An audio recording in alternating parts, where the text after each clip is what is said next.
Welcome to Optimal Insights, your weekly source for timely market analysis and expert commentary from Optimal Blue. I'm your host, Jim Glennon, Vice President of Hedging and Trading Client Services at Optimal Blue. Our clients and industry partners have long relied on Optimal Blue for trusted insights and commentary, and these podcasts are an evolution of our commitment to keeping the industry informed. Let's dive into today's episode. Hey, gang. Welcome. Today on the podcast, we have Jeff McCarty, VP of Hedging and Trading Product.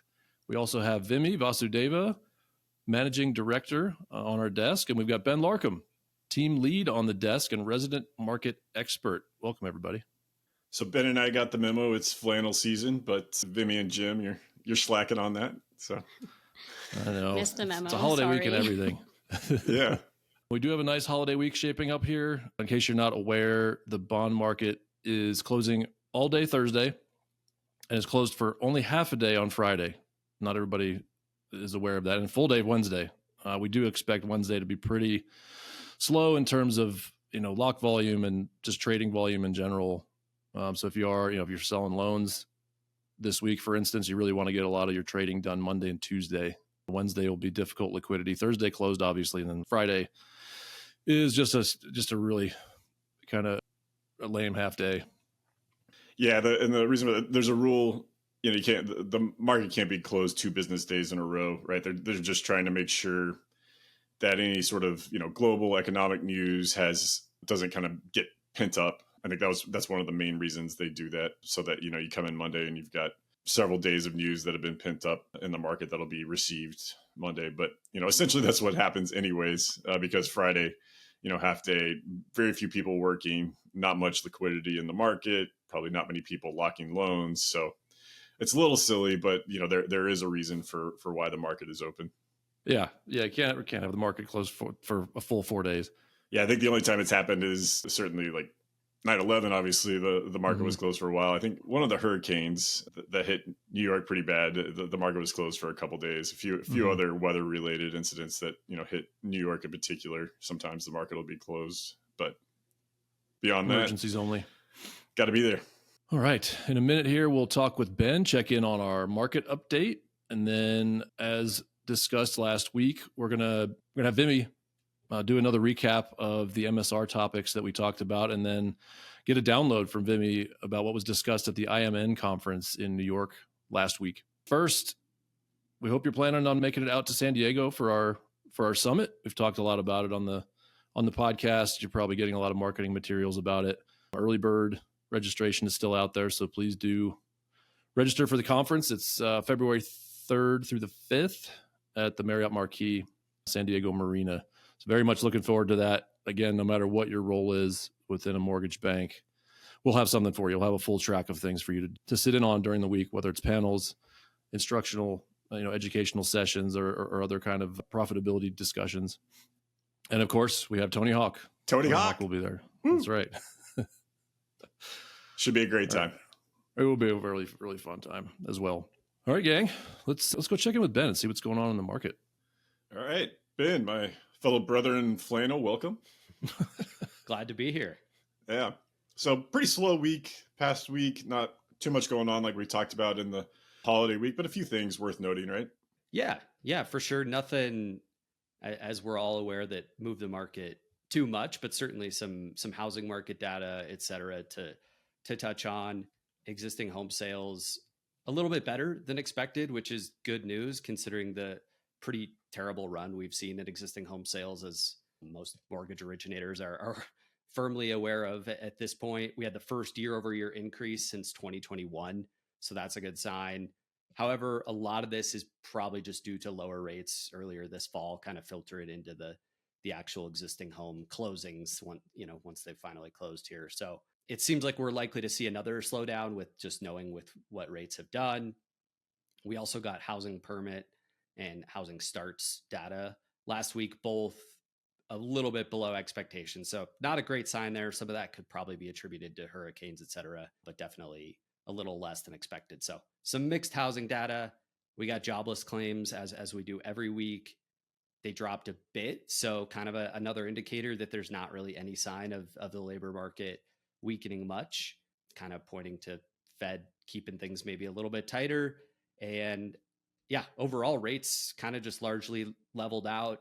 4.5% on the 10-year seems like a pretty key resistance level that we have not broken through. And even as of this morning, we're below 430 on the 10-year. So definitely off of those highs in yield, which is nice to see. And actually the yield curve is oddly pretty flat again. We have the 2 and 10-year right around there at 430.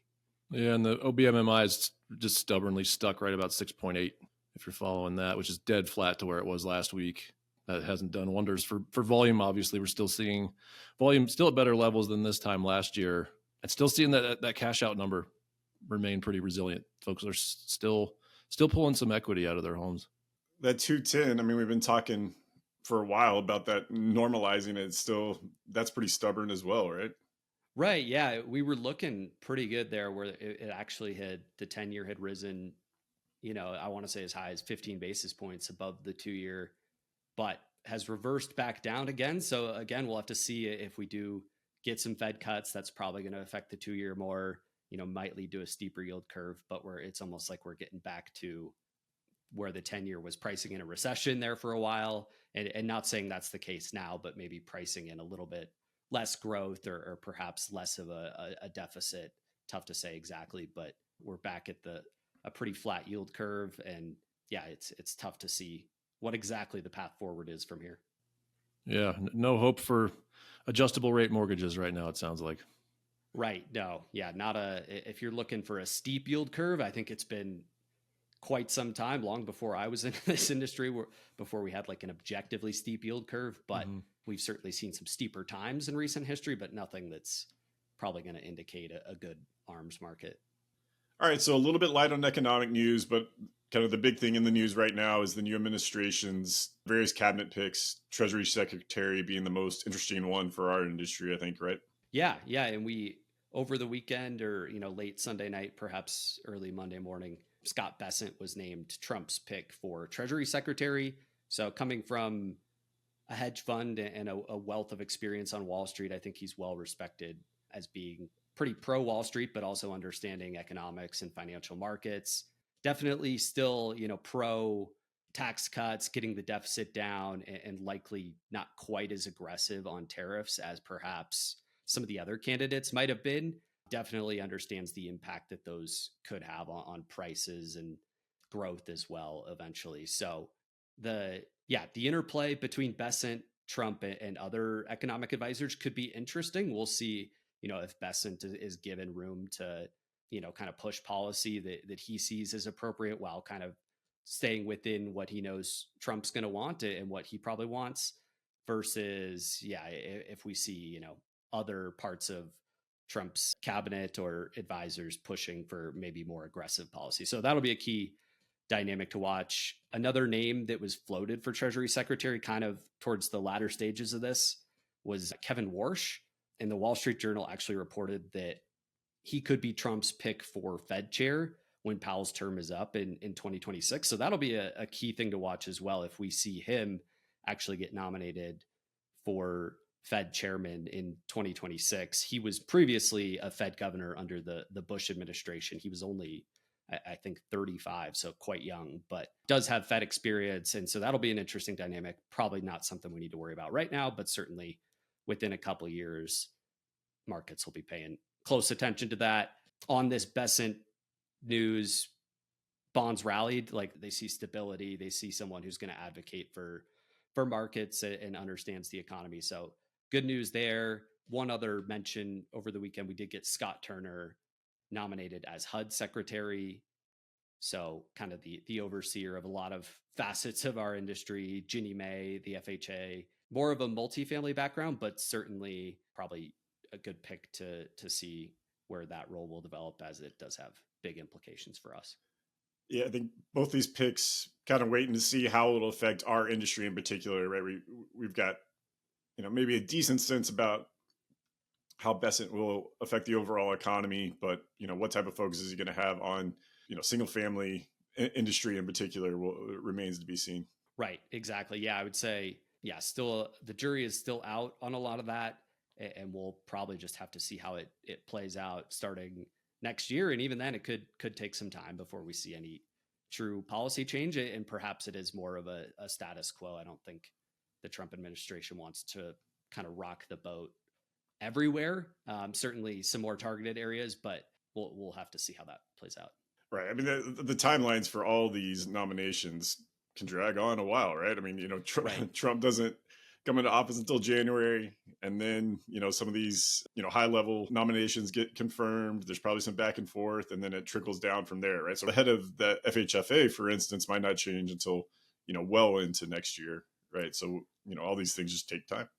Right, exactly. And even it seems like Trump has a much better plan this go around versus 2016, where he might have even been a little surprised he got elected and didn't have a clear plan. It seems like we are getting picks quicker. There's clearly a transition that's going on. But yeah, just as with everything in government, it takes a considerable amount of time, and for the impacts of potential policies or leadership changes, it probably takes an even longer period of time to see those impacts. Well, we'll be watching all these closely and be talking about that much more in the coming podcast. So we do have a few interesting economic numbers coming out in the coming week. You want to hit on those?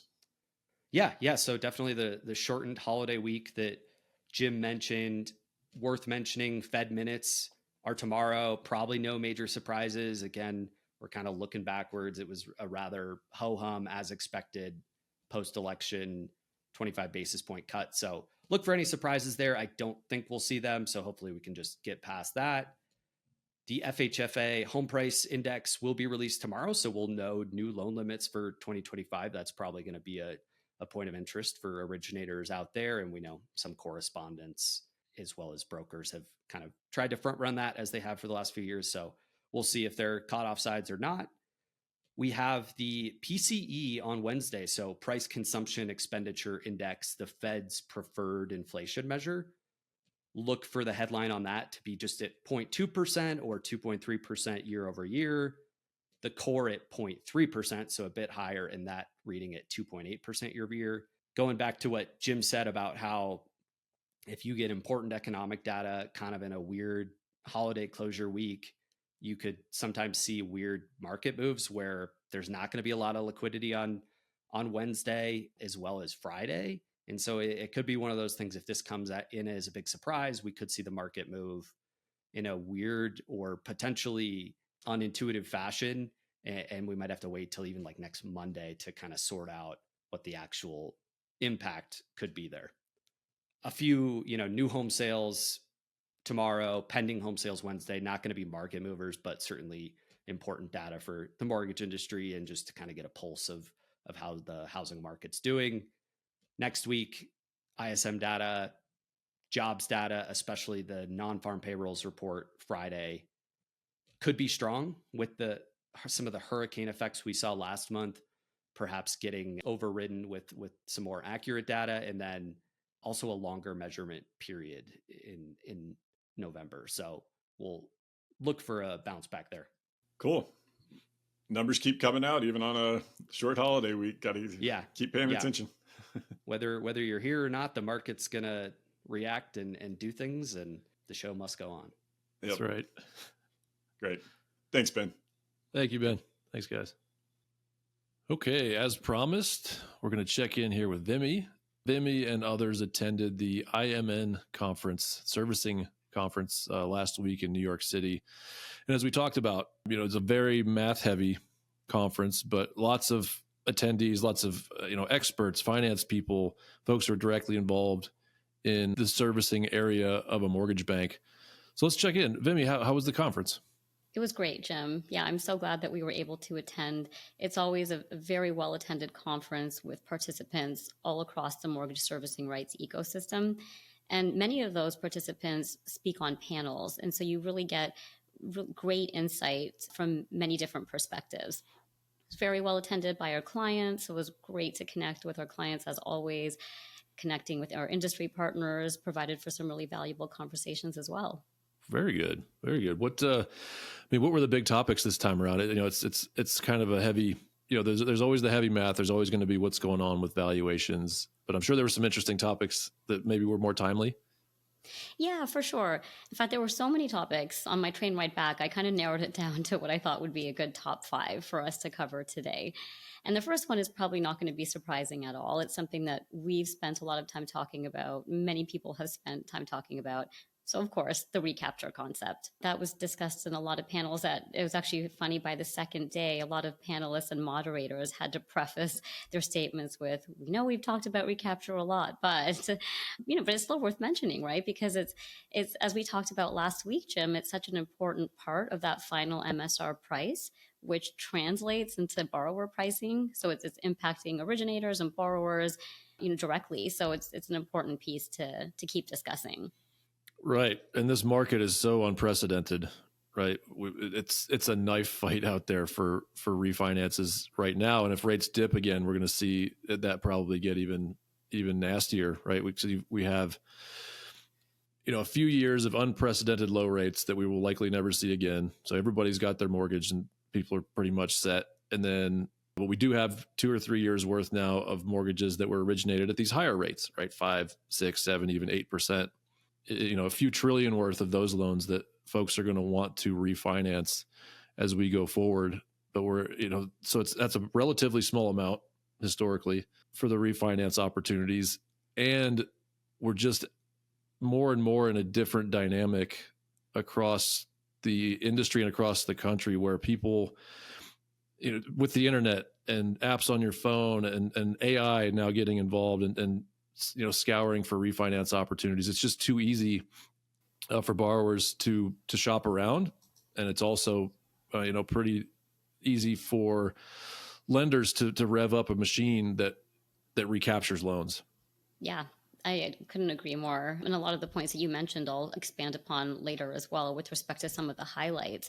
But, along the lines of recapture, one really interesting anecdote that I heard on a panel that I thought was worth mentioning was there was an originator who was explaining their sell strategy. And he made a point to mention that they specifically do not sell to these certain investors that are known for their aggressive recapture play, at least up front, right? So when they can pick and choose who the servicer is, and they're selling through Fannie S&P or Freddie Exchange, they will remove these partners as an option, all for the intent of not upsetting their LOs.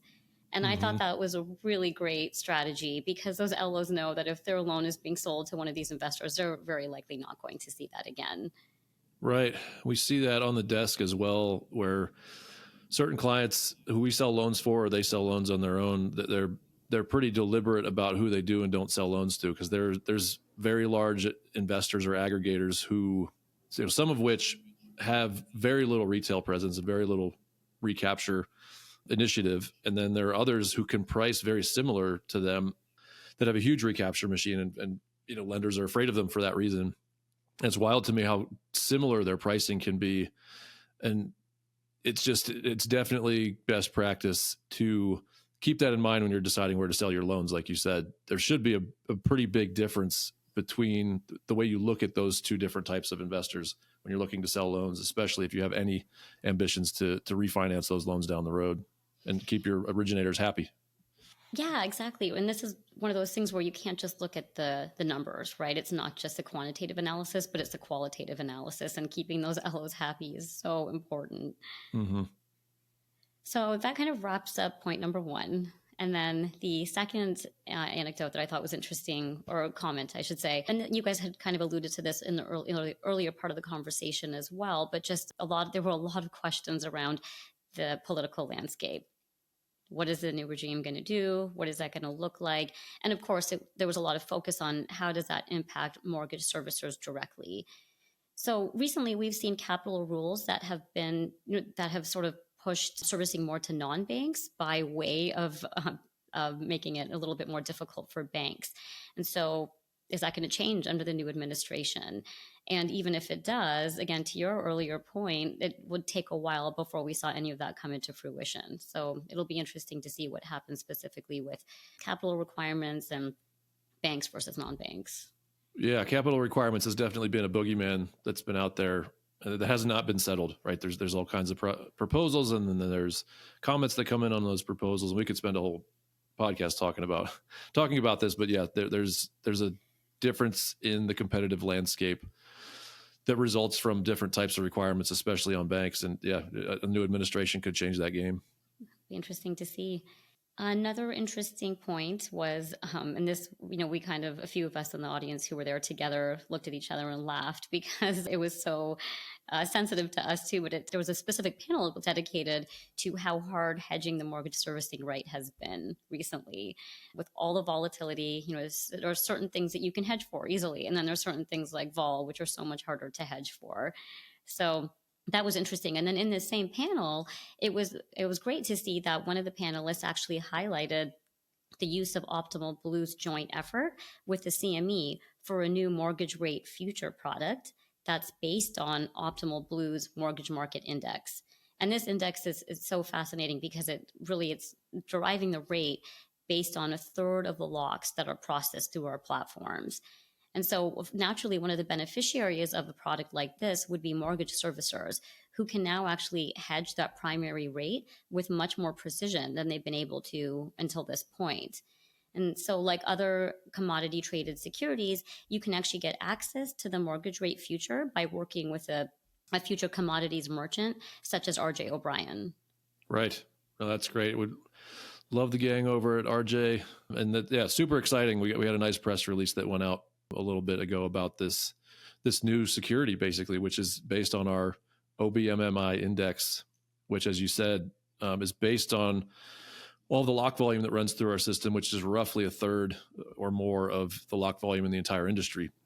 So it's a really early indicator of where rates are, and could be a great hedge for the use case of hedging MSRs, long-term locks. There's a few places where it could be really, really effective.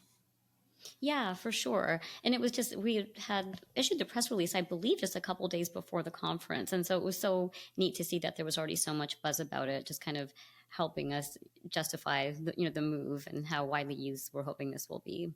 Yeah, that was super exciting. Yeah. And then let's see, another interesting point worth mentioning was the concept of potentially higher default. So and I think you guys have noted this on the podcast a couple of times, but with credit card and auto debt increasing, there's that one factor. And then the second factor, of course, is the COVID forbearance, which has now translated into some COVID defaults. So definitely need to look out and monitor for more further delinquencies and or potentially more defaults, particularly with the government loans. Yeah, that's another number that's been stubbornly low, right? Delinquencies have been at all-time lows since the pandemic kind of faded away. So, but that's a cycle. That's always a cycle, right? And we have mentioned that on here where we've talked about how credit card balances are higher than they've ever been. Auto loan delinquencies are starting to tick up. Subprime credit card delinquencies are starting to tick up. FHA a little bit. It usually starts at that end of the spectrum. So I would think that barring any sort of other change in the economy, I would think that we go back into a cycle where delinquencies pick up a little bit, and that's a consideration when you're retaining servicing, among other considerations, right? Yep, because it's going to impact your value, but it's also going to impact your advance requirements. So, do you have the cash on hand to support advances in the case that you do need to advance the principal and the interest or the taxes and insurance? Those acronyms that we talked about last week, right? P&I and T&I.